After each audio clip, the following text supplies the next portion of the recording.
नमस्कार दोस्तों, प्राचीन समय की बात है।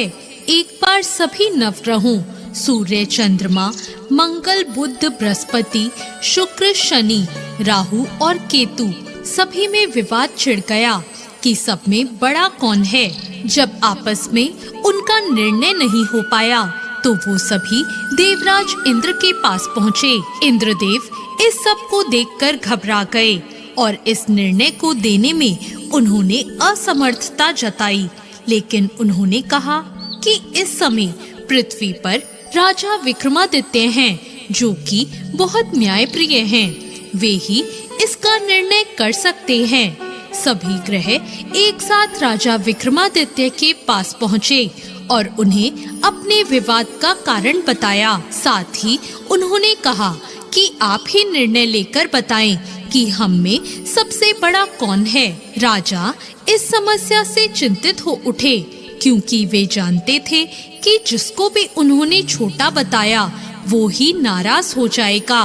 तब राजा को एक उपाय सूझा और उन्होंने स्वर्ण, रजत, कांस्य, पीतल, सीसा, रांगा, जस्ता, अभ्रक और लोहा, इन सभी से 9 सिंहासन बनवाए और उन्हें इसी क्रम में रख दिया। फिर उन्होंने सबसे निवेदन किया कि आप सभी अपने सिंहासन को ग्रहण करें। जो अंत में सिंहासन पर बैठेगा वो ही सबसे छोटा होगा। और इसके अनुसार लोहे का सिंहासन बाद में होने के कारण शनिदेव सबसे बाद में बैठे और वो ही सबसे छोटे कहलाए। और शनिदेव ने सोचा कि राजा ने ये जानबूझकर किया है। उन्होंने नाराज होकर राजा से कहा, राजा, तू मुझे नहीं जानता। सूर्य एक राशि में 1 महीना, चंद्रमा 2.25 महीना 2 दिन, मंगल 1.5 महीना, बृहस्पति 13 महीने और बुध और शुक्र 1-1 महीने में विचरण करते हैं। परंतु मैं 2.5 से 7.5 साल तक रहता हूँ। बड़े बड़ों का मैंने विनाश किया है।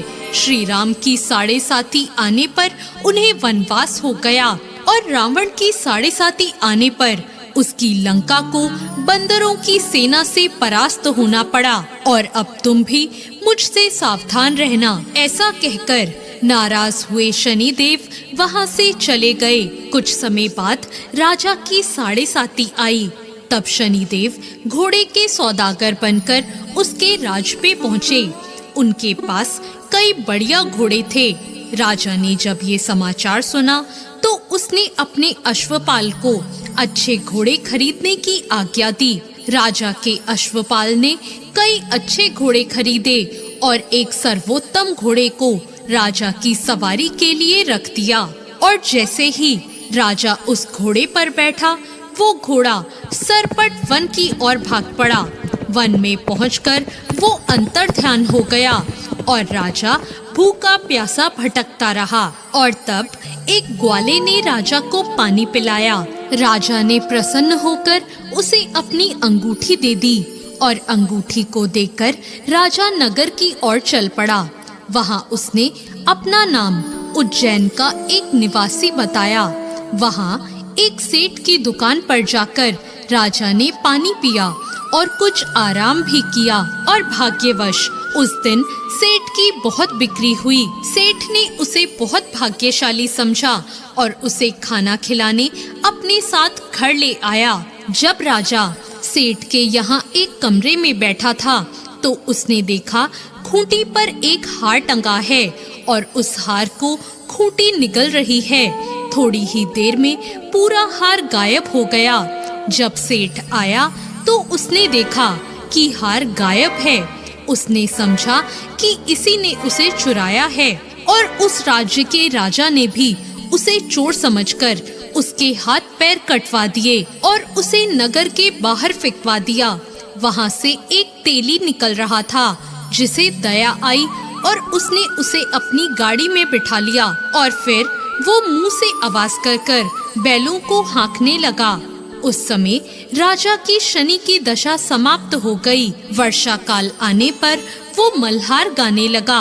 तब वो जिस नगर में था वहाँ की राजकुमारी को उसका गाना बेहद पसंद आया कि उसने प्रण कर लिया कि उस राग गाने वाले के साथ ही वो विवाह करेगी। उसने अपनी दासी को उसे ढूंढने भेजा। दासी ने बताया कि वो एक ऐसा आदमी है जिसके हाथ पैर नहीं है, परंतु राजकुमारी नहीं मानी। जब राजकुमारी नहीं मानी तो राजा ने तेली को बुलवाया और उसे विवाह की तैयारी करने को कहा और फिर उसका विवाह राजकुमारी से हो गया। एक दिन सोते हुए शनिदेव ने उस राजा के स्वप्न में आकर कहा, राजन, देखा तुमने मुझे छोटा बताकर कितना दुख झेला है। तब राजा ने उनसे क्षमा मांगी और प्रार्थना की कि हे शनिदेव, जैसा दुख मुझे दिया ऐसा किसी और को मत देना। शनिदेव मान गए और शनिदेव ने कहा, जो मेरी कथा और व्रत कहेगा उसे मेरी दशा में कोई भी दुख नहीं होगा, और जो नित्य ही मेरा ध्यान करेगा और चींटियों को आटा डालेगा उसके सारे मनोरथ पूरे हो जाएंगे। साथ ही शनिदेव ने प्रसन्न होकर राजा को हाथ पैर वापस दे दिए। प्रातःकाल आँख खुलने पर राजकुमारी ने देखा तो वो हैरान रह गई। तब उस राजा ने अपनी रानी को बताया कि वो उज्जैन के राजा विक्रमादित्य हैं। यह सुनकर सभी बहुत खुश हुए। सेठ ने जब ये सब सुना तो वो राजा से क्षमा मांगने लगा। राजा ने कहा, कोई बात नहीं, ये सब शनिदेव का कोप था, इसमें किसी का कोई दोष नहीं है। सेठ ने फिर भी निवेदन किया कि मुझे शांति तभी मिलेगी जब आप मेरे घर चलकर भोजन करेंगे। सेठ ने अपने घर तरह तरह के व्यंजनों से राजा का सत्कार किया। साथ ही सबने देखा जो खूंटी उस दिन हार निगल गई थी, अब वो उसी हार को उगल रही थी। सेठ ने अनेक मोहरे देकर राजा का धन्यवाद किया और सेठ ने राजा से कहा कि वो उसकी कन्या से भी विवाह कर ले।